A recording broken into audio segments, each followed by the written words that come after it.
very special episode of Trojan Poetry. We haven't had a very special episode in a while. I'll let you decide why it's so special. Let us know in the comments. All right, I've chosen the poem. Mike has not read it. Here it is. It's by Timothy Donnelly. It's called Poem Written with an Arrowhead in My Mouth. Again, the sound of quartz pounding quartz into Neolithic spear points to be hafted onto shafts with tree-resin glue, and a twine made of fibers harvested from dead plants comforts me as it keeps me awake nights, leaving me feeling equally provided for and covered in blood. Again, history's blistery tongue in my ear blurts the cave of the belly goes deeper than thought, and is less wholesome. The vapors of the breath condense there, sour by the hour on the walls, advancing into pools whose surface strobe in archaic code and whose depths cradle my kind of salamander. At what point in the mud does an act of what might be called independence become possible is the question on all of our limbs. Not minds, not yet, although we're getting there bit by bit. And yet we'll plateau for a period before gliding back down into the huddle, dragging everything with us. And when the future arrives in its vehicles to poke through the mineralized forms we leave behind, will we all be one to its eye? Or will it make a difference who among us tried to stop ourselves, or tried to stop those in charge, or whether any of us put their young to sleep at the end, and if with poison or with song? Well, first of all, congratulations for making it through the reading of that poem. There's a lot going on there and a lot of tongue twisters. I mean, I noticed... I've read it. I've only read it. This is only the second time I've ever read it.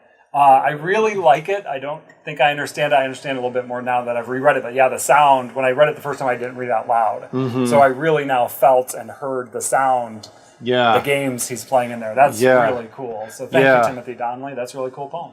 Yeah, all the rhymes going on within each line. Mm-hmm. History's blistery, hafted onto shafts. What are some of the other ones here? I'll find another one, I'm sure, in a minute. There are several of them that I heard as you were reading it that just, it's cool. It just makes it stand out. I noticed the lines at the end of each stanza. The first stanza ends in provided for and covered in blood, which I don't know. I mean, that means that you killed something to get what you need, right? And then the next end line, next to the stanza, whose depths cradle my kind of salamander. All right, you don't get that?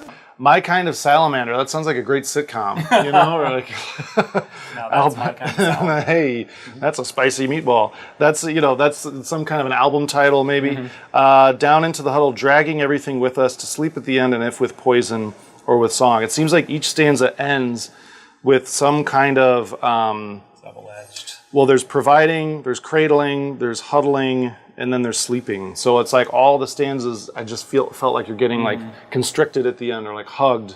And that's just the first thing that jumped out to me. I mean, so I think one of the questions is who is speaking, and I think immediately that our inclination is to think, because it's in my mouth, poem written with an arrowhead in my mouth. So I think, it's Timothy Donnelly talking about writing a poem with an arrow in his mouth. Mm-hmm. But as I read, I was like, well, wait a minute, it sounds like it's the voice of like a Neanderthal or a person from ancient history, if you will, prehistoric time, kind of, or maybe he's channeling the feelings of a prehistoric person, kind of thinking through, okay, I've got this thing in my mouth, I went out for the hunt, now I'm covered in blood, and I'm wondering, this person, the speaker is wondering how we're, people in the future, are going to see him. Right? Like, are we going to be individualized? And are people going to think about, and this is so dark, I didn't realize it until I was rereading it, whether any of us put their young to sleep at the end, and if with poison or with song. Like,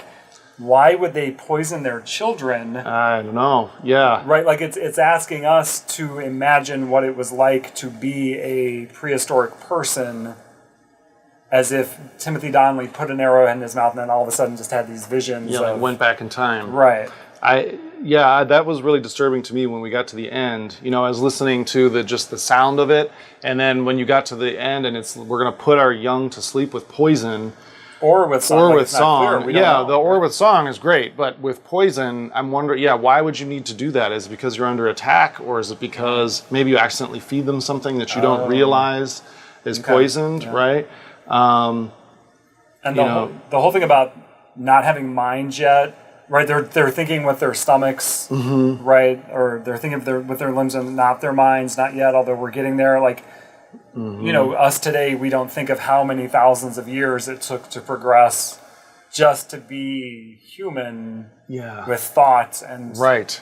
And here he's got a pretty advanced vocabulary, but he doesn't seem to be aware fully of some things, right? I mean, he's obsessed with food, shelter. I mean, the bottom of Maslow's hierarchy, right? He's at the very bottom still, and he's looking ahead. Like maybe when I make my way up the chain of command here to actualization, we'll see what are people going to be like then, right? Or what are they going to think of us? I think is the when it arrives, when the future arrives in the vehicles.